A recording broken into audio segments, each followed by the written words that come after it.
E wha ngā kapa Māori no te rohe o Poe Hākena I tai mai ki Aotearoa nei I enei rangi whakatā nei mo te whakataitai riki Māori I tū ki Manurewa. Nā aua kapa e whāra I rangatira ke anō ai I kounga ke anō ai te āhua o taua whakataitai ko rongo nui nei mo tōna whakatairanga ahurea, whakatairanga tāngata, whakatairanga hakataparahi.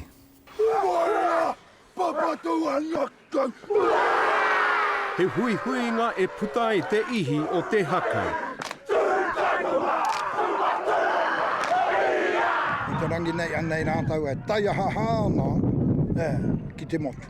Kei ware I te kounga o te riki. A tāne mai, a wāhine mai. Te pakaritanga kei runga I te whira.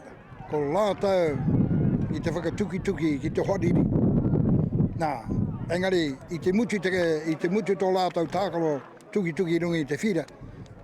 Nā, anei rā te whanaungatanga.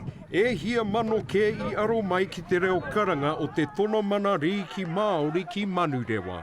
E mui ana apapatu anuku I tō tātou I Māori uri noa. Me mohi ono tātou, ka hole mo te iwi Māori, engari mo Aotearoa whānui. Me ahi te reiria hoki, no tēnei tau ka whakaeke mai nā kapa e whā o Poe Hākena.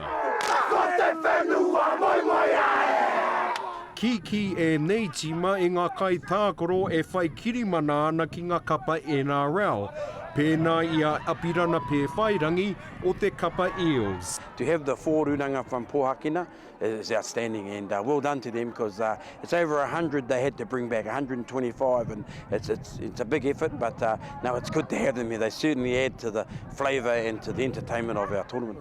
Hari te ko ngā kau, ko hoki mai mātou ngā tīma take whā. Ka eke ngā tīma e rua o Poe Hākena ki te whiringa toa mo te wāhanga waka. Ka piro mai te tai rāwhiti o Poe Hākena, ka piro atu te tai tonga. I te mutunga nā te tātai kaura I puta e te ihu o te tai rāwhiti.